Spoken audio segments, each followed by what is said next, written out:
If I'm discussing Avatar, The Last Airbender, and The Legend of Korra, I need to discuss the avatars themselves. If the world of both series carry the bulk of the themes as I discussed in the first part of this series, then I think the protagonists carry the bulk of the emotional weight. Both Aang and Korra are wonderful, but to me there's no contest. Korra is far more nuanced, relatable, and complex. Arguably, it's an unfair contest. She's older and would by default be more complicated, but leaving it at that would be ignoring the surprising depth that Aang also demonstrated. If I were to describe both characters in a word, and why I prefer one of them over the other, it would be pure and conflicted for Aang and Korra respectively. When I describe Aang as pure, it's not to imply he's perfect. He's prone to jealousy and insecurity, and doesn't always handle himself well as a result. But he's always focused on his own path, his own moral direction. If he's feeling guilty, it consumes him entirely. If he's optimistic, there's nothing anyone can say to bring down his mood. And if he's angry, he'll let you know. It's not that he's emotionally simple, rather he just isn't good at hiding his mood from those around him. Korra, meanwhile, is more complex. Where Aang lets you know what he's thinking on the surface, Korra tends to hide what she's thinking. While Aang did lie and bend the truth, he always came to feel sorry for it after he did so. Korra, meanwhile, lies not only to others, but also herself, a trait that's far more human and relatable than most of the traits that define Aang's character.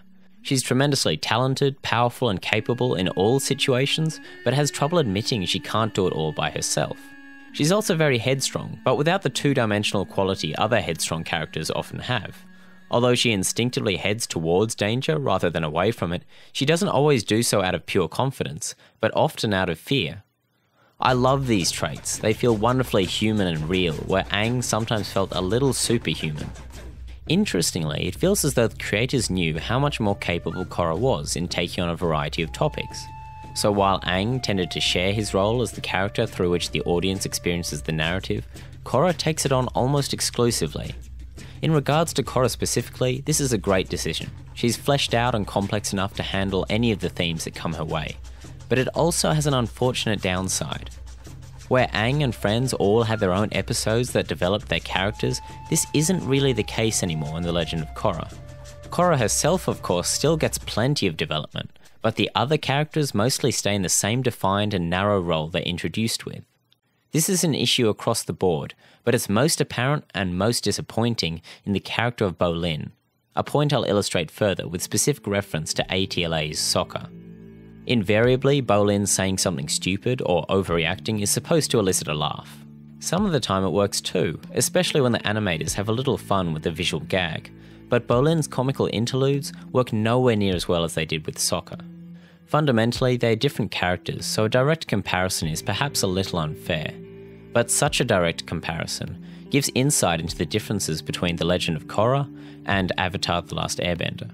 Bolin is the first of the companions Korra meets, and as such, he seems rather important in establishing the tone for the series.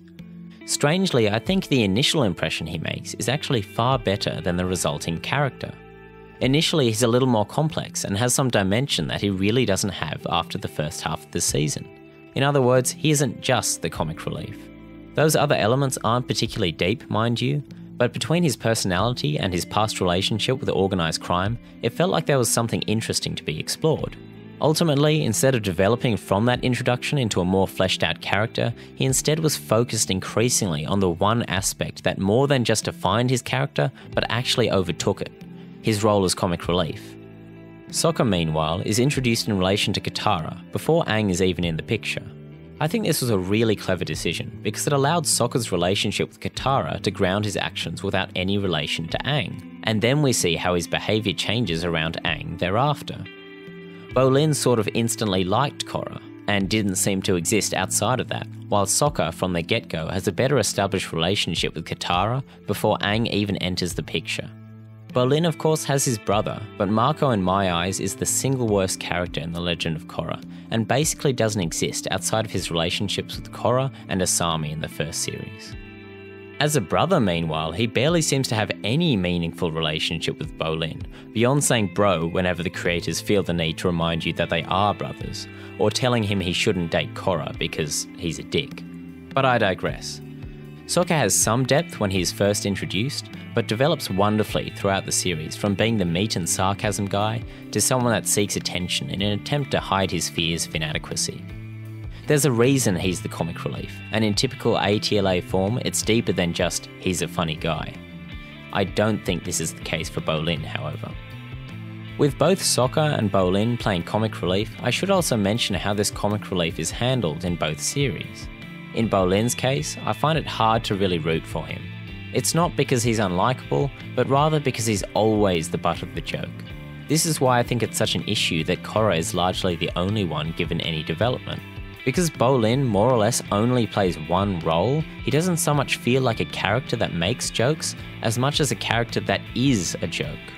Sokka is often the butt of the joke too, but he has his own victories within these gags, and even a whole episode dedicated to how his way of seeing things is more than just a cue for jokes, but a legitimate strength in its own right.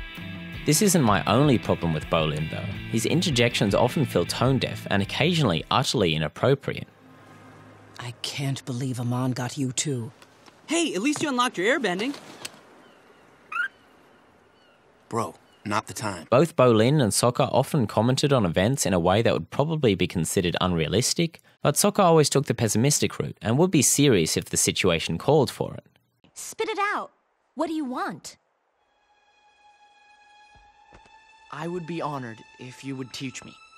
Even if I'm a girl? I'm sorry if I insulted you earlier. I was wrong. Bolin though? Well, his responses occasionally feel so deliberately inappropriate that I begin to wonder why the others want him around at all. Yet no one ever seems to take him up on his behaviour. In ATLA, on the other hand, the characters would regularly end up fighting. Their differing views and mannerisms weren't just blindly accepted, but rather challenged and changed by the characters around them. Like I mentioned earlier, Bolin isn't the only character that could have done with some more development.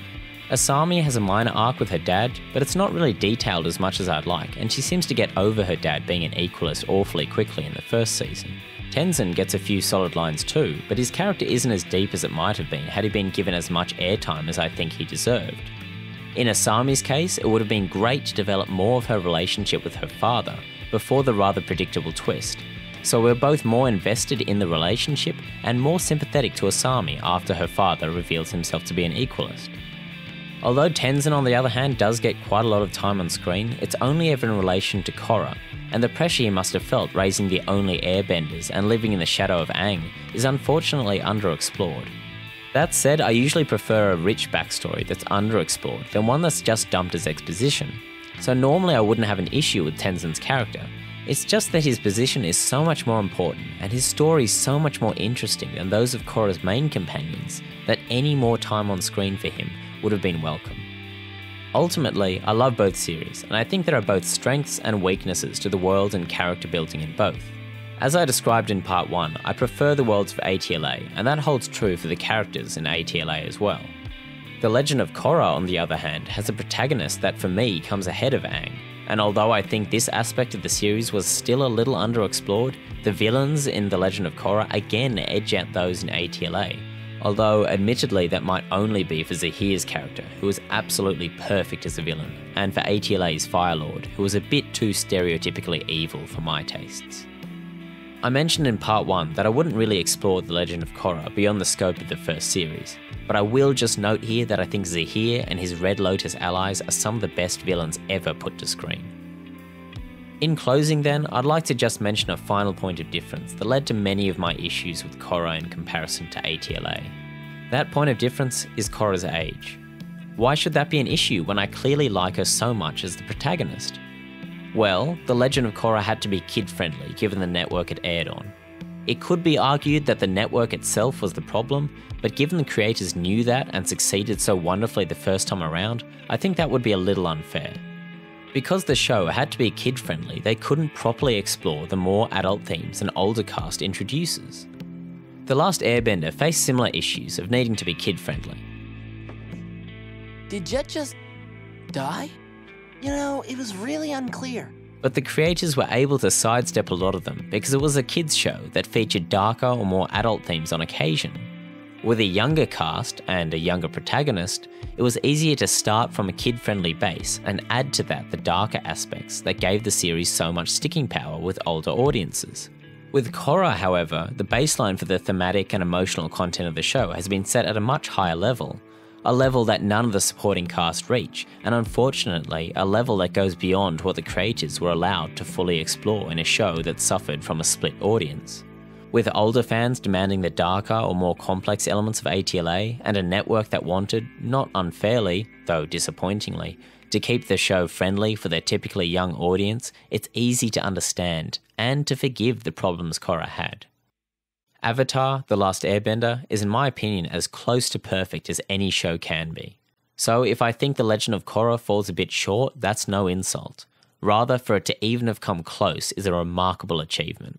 From the time I first watched an episode to now as you watch this video, I've held ATLA as something akin to a religious text. It's sacred to me. It's more than just entertainment, it's a compass to align my morals and ethics to. My love for the series borders on obsession, so I'll be the first to admit that I'm particularly sensitive to the changes introduced in The Legend of Korra. On that note, I'd love to know what you thought about both series. You know my thoughts on them now, so I'd love to hear yours. Oh, and if you're one of the people that pushed this channel past 100 subscribers, actually past 200 now, thank you. It's a huge number from where I'm sitting and it really means a lot. Cheers. Have a good one.